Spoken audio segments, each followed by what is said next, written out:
Abigail never imagined she would be racing into a government building at midday, hands trembling as she clutched a folder of documents, desperately trying to locate her 8-year-old daughter, Sophie. It had all started with a handwritten note left neatly on her parents' kitchen counter. A small sheet of paper, yet it carried the crushing weight of a betrayal she couldn't have foreseen. "Sophie, darling, we're so sorry, but we just couldn't take care of her. Please contact Child Protective Services." The handwriting was unmistakably her mother's, neat, controlled, unshaken. Just minutes before, Abigail had been changing out of her scrubs in the break room of Maplewood General Hospital after a 12-hour ER shift when she received a call from Willow Creek Elementary. The school administrator informed her that Sophie hadn't shown up for class and no excuse had been provided. Abigail's chest tightened. Sophie never missed school without reason. She was supposed to be staying with her grandparents, Frank and Linda Walker, for the 3 nights Abigail was covering emergency shifts due to a multi-car accident on the highway. Abigail dialed both their phones repeatedly.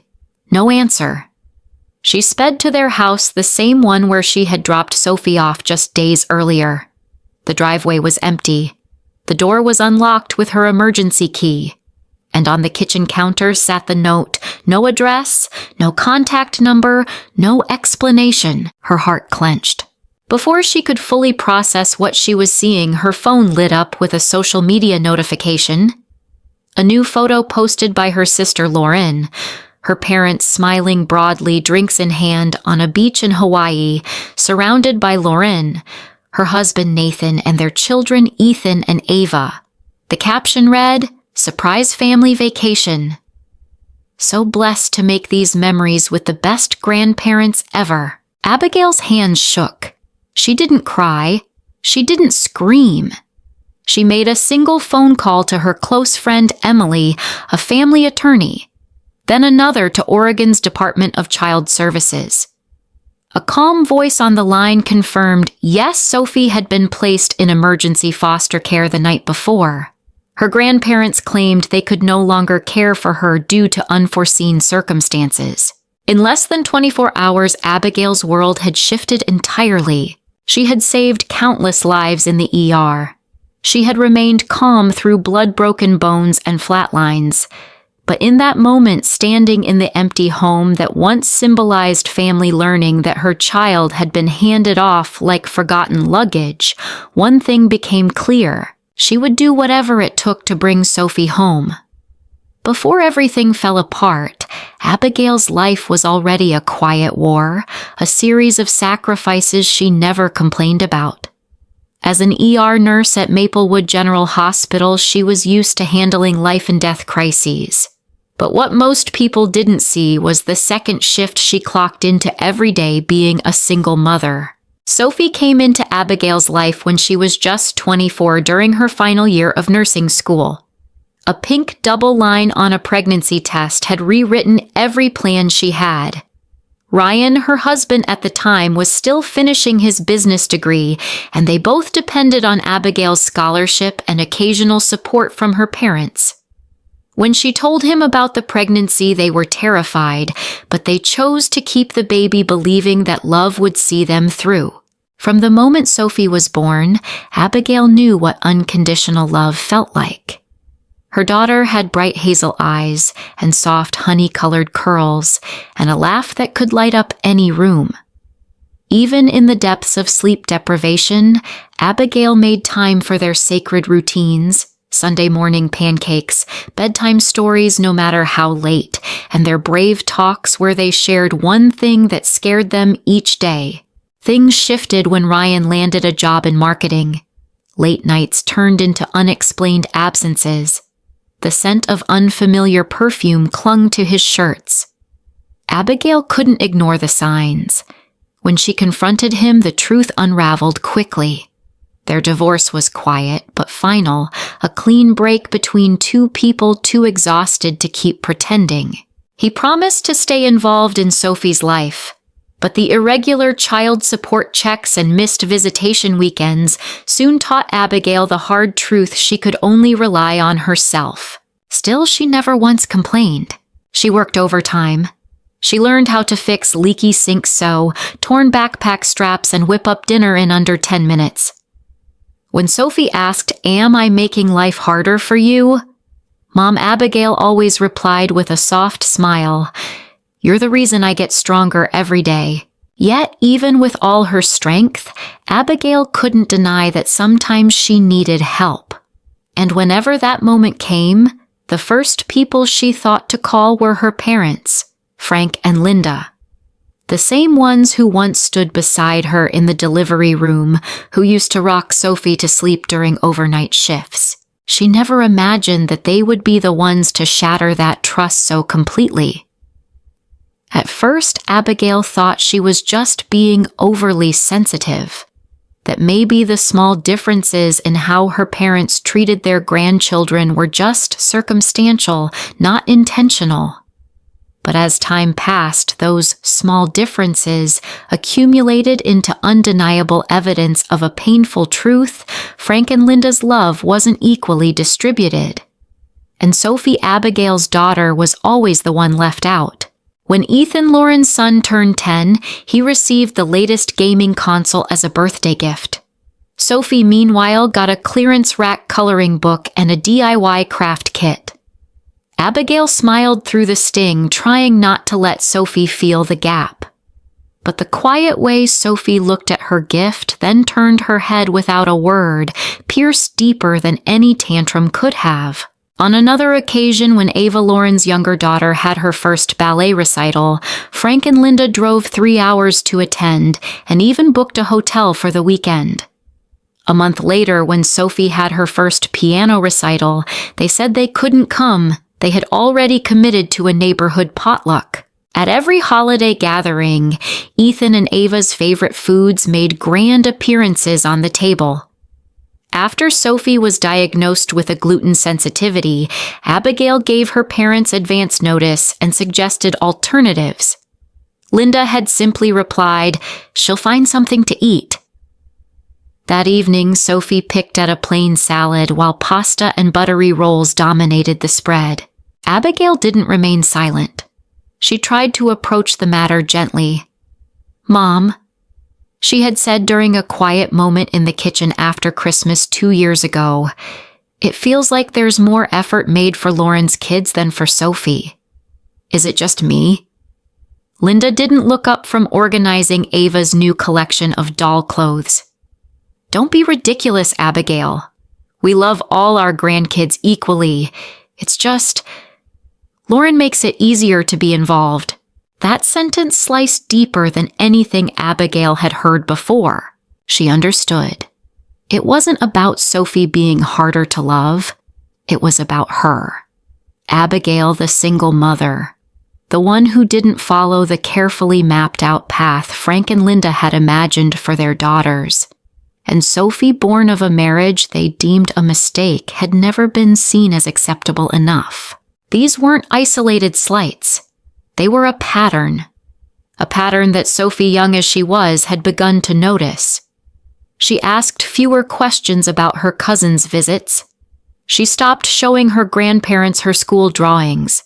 And once when Abigail picked her up from a sleepover at her grandparents', Sophie had murmured, "It's okay, Mom.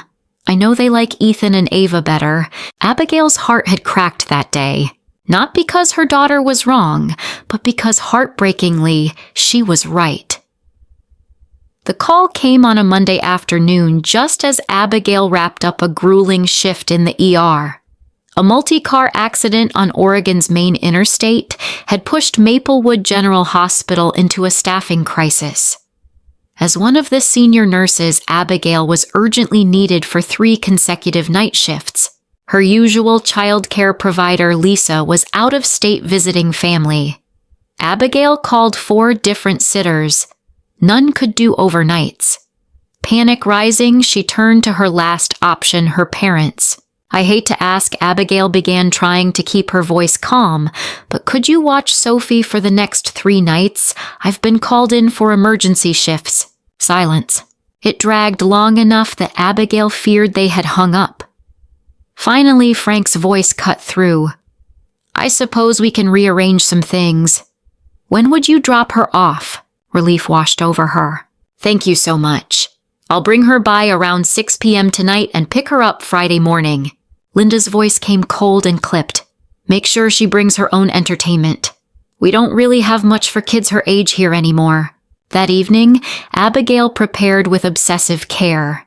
She packed Sophie's comfort items, her stuffed otter Webster, the quilt her grandmother had knitted, and her star projection nightlight. She labeled meals, wrote out medication instructions for seasonal allergies, emergency contacts, bedtime routine, all in a neat binder. On the drive over, Sophie chattered about school, then suddenly quieted as they turned into her grandparents' neighborhood. "Mom," she said softly, "I'll be really quiet and helpful. Just like Grandma likes." The words felt like a punch to the chest, but Abigail smiled, kissed her forehead, and whispered, "You don't have to be anyone but yourself. I'll be back for you soon." As Abigail brought in Sophie's overnight bag, she overheard hushed voices from the kitchen. "We'll tell her about Hawaii later," Frank was saying.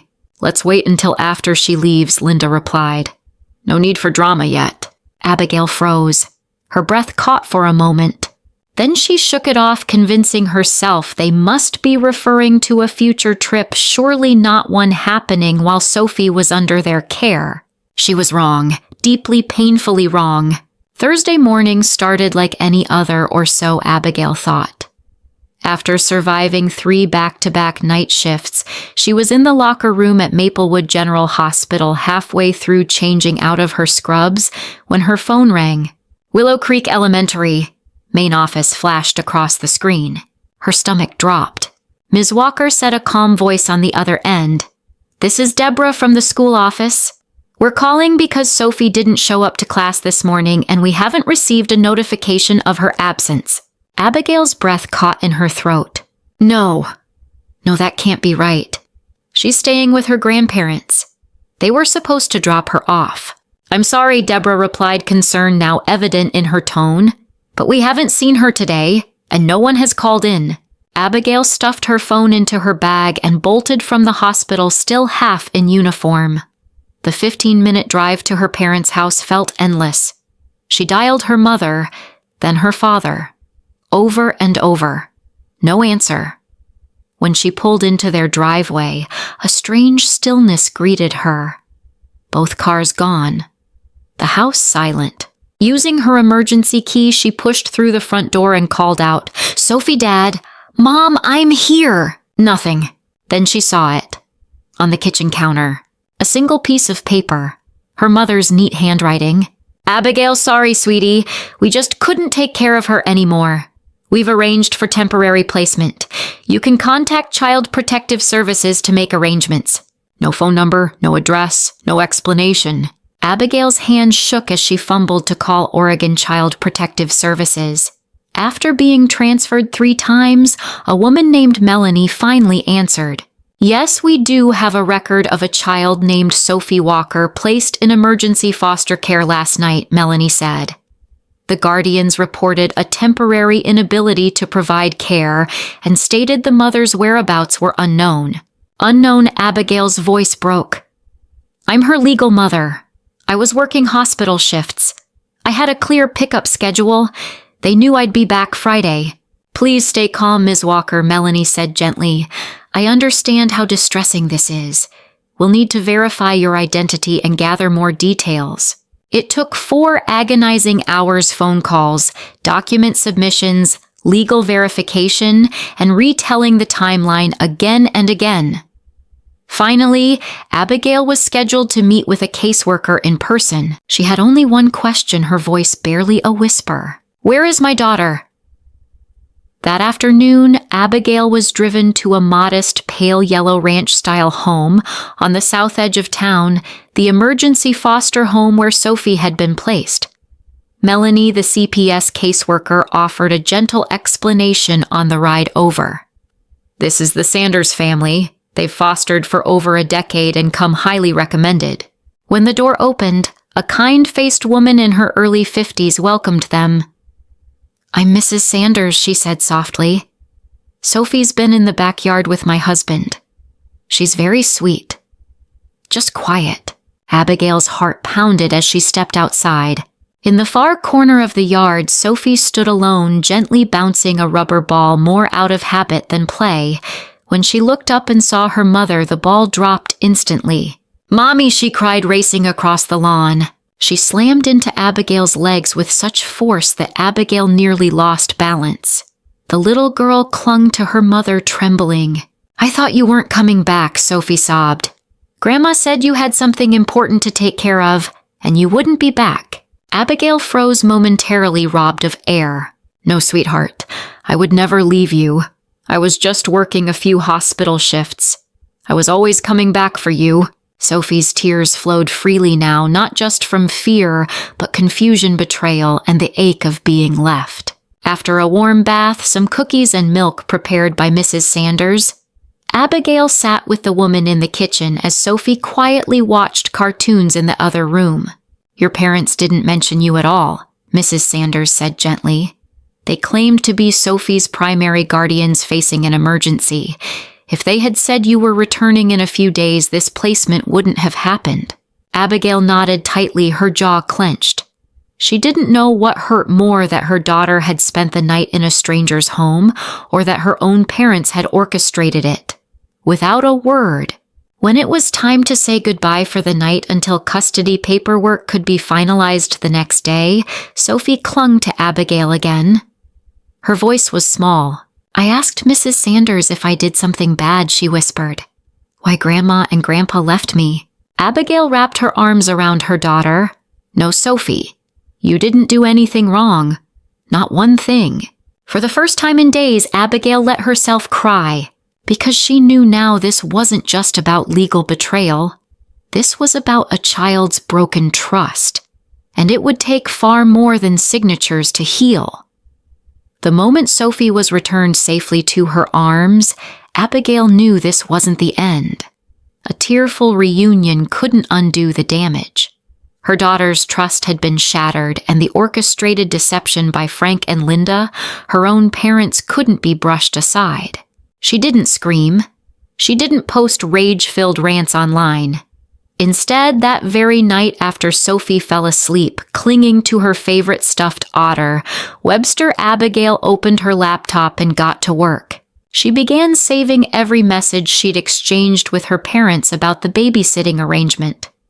She downloaded a now public Instagram post from her sister Lauren, one that showed their whole family clad in Hawaiian shirts, drinks in hand, smiling broadly on a sunny beach. The caption read, "Surprise getaway, grateful for family." The timestamp. Just hours after Sophie had been handed over to Child Protective Services. There was no doubt now. The trip had been planned well in advance. Frank and Linda's claims of an emergency had been nothing more than an excuse to abdicate responsibility quietly, permanently. Abigail called her closest friend, Emily Grant, a family law attorney. "Emily," her voice broke slightly, "they didn't just abandon Sophie. They lied to CPS. They said I was unavailable indefinitely when I was simply at work on a scheduled hospital shift." There was a pause. Then Emily said, firm and clear, "That's not just unethical. That could be criminal misconduct."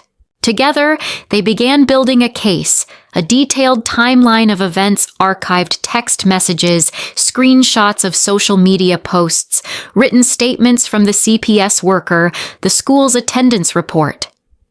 All of it organized in a folder labeled Sophie, Truth and Justice. Abigail also reached out to Detective James Nolan, someone she'd worked with before on ER assault cases. After hearing the full story, he didn't hesitate. This could warrant criminal charges, he confirmed. Falsifying guardianship status, abandoning a child without legal authority, crossing state lines afterward. That's serious. Abigail didn't want revenge, but she needed the truth documented and the law respected. And for the first time in years, she stood not in quiet resignation, but with quiet power. In the days after Sophie returned home, Abigail did everything she could to restore a sense of safety, sticking to familiar routines, lingering in bedtime hugs, telling soft bedtime stories like Before the Chaos. But there were still moments when Sophie stared silently out the window or flinched at the sound of a knock on the door. Abigail knew even if Sophie didn't speak of it, the pain was still there. After their first session with child psychologist Dr. Claire Monroe, referred by the school counselor, Abigail was asked to stay behind for a private conversation. Claire gently said Sophie shared something concerning today. Abigail's chest tightened. She said her grandparents told her, "Sometimes mommies go away and don't come back, because sometimes other things are more important." That message made her wonder if she wasn't good enough for you to keep your promise. Abigail gripped the armrest of her chair. She thought she'd already heard the worst, but knowing someone, especially her own parents, had planted that kind of fear in her child's heart, it shook her to her core. Dr. Monroe suggested Sophie begin expressive therapy through journaling and drawing tools to help children process emotions when words are too heavy. A few days later, Sophie began writing in a small notebook. When Abigail gently asked, Sophie replied, "I want to explain how I feel, but I'm scared it'll make you sad." "It won't, sweetheart," Abigail said. "Mom wants to know all of it." During a supervised group session, Dr. Monroe encouraged Sophie to share if she was ready. Sophie opened the notebook, hands trembling slightly, but her eyes steady. "When Grandma and Grandpa left me at that strange place," she began, "I felt like I wasn't important. I was scared you wouldn't come back. I didn't understand why they took Ethan and Ava on a trip and not me. I thought I must have done something wrong." Abigail wept, not loudly, just quietly, because her little girl had finally found the strength to name her pain. And in that moment, Sophie began reclaiming her voice, not as a child left behind, but as a brave girl choosing not to stay silent anymore. 3 days after Frank and Linda returned from Hawaii on a flight they never wanted to rebook, Abigail walked into the county courthouse with a calmness that masked her steel resolve. She wasn't here for revenge. She was here for justice. Sophie stayed home with Abigail's best friend, Kelly, while Abigail arrived at the courthouse with her evidence organized, printed text messages, screenshots of social media posts, school reports, and statements from CPS. Her attorney, Emily Grant, carried a thick folder labeled Walker versus Walker, Child Endangerment. In the courtroom, Frank and Linda sat beside their attorney.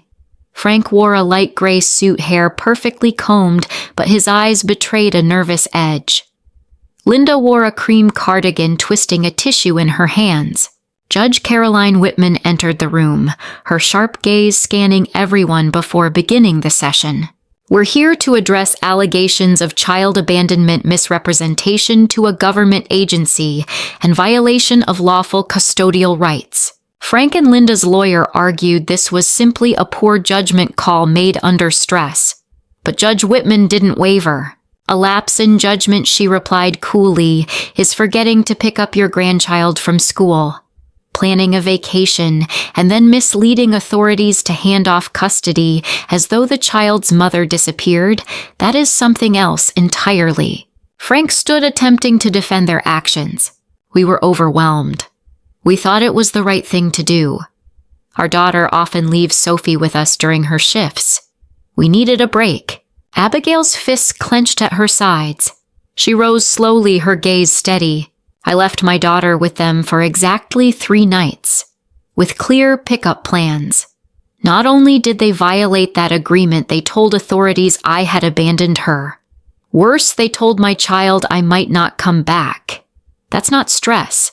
That's calculated harm." The judge nodded solemnly. The verdict: 6 months probation, 100 hours of mandatory community service at a children's advocacy center, and court-ordered family therapy sessions.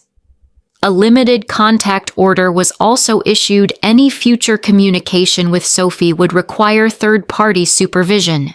The hearing ended, but something more important had been established: the truth. Abigail left the courthouse not as a victim, but as a mother who had stood up and reclaimed her daughter's dignity and safety through truth, resolve, and the strength to face even family in the name of justice. After the courtroom verdict, Abigail and Sophie didn't return to life as it was. Instead, they began quietly rebuilding something new. Not a family defined by favoritism, silence, or conditional affection, but a family built on presence, loyalty, and choice. A chosen family. The first to stay was Kelly, Abigail's best friend since high school. She stayed up late watching Sophie dropped off meals when Abigail was too exhausted to cook, and sat beside her during moments when the grief came crashing down. Not because she had to, but because she chose to. Then there was Mrs. Sanders, the emergency foster mother who had shown Sophie kindness in a time of deep confusion. Though their time together was brief, she continued to send postcards and letters each month, sometimes inviting Abigail and Sophie for visits. Every note ended the same: family doesn't need to look alike, it just needs to love alike. Even Margaret, Ryan's mother, Abigail's former mother-in-law, stepped in. Though Ryan had long faded from their lives, Margaret had never stopped loving Sophie. "She's not a mistake," she once told Abigail. "She's a gift, one our old family forgot to treasure." Since then, Margaret became a true grandmother, taking Sophie on little outings, baking cookies together, and never missing a school recital. Slowly, what was once a broken circle became a net of support. Sophie's 9th birthday was celebrated in their own backyard. No biological grandparents, no high-achieving cousins, just the ones who stayed: Kelly and her daughter Margaret, Mr. and Mrs. Sanders, and a few of Sophie's new school friends. The cake was galaxy-themed, Sophie's favorite, with star-shaped cookies and planet balloons swaying in the breeze.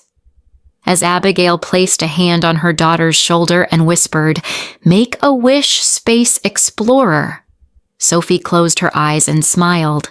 Inside, she knew family isn't about blood. It's about the people who choose not to leave when things fall apart. And that's the truth she would carry with her always.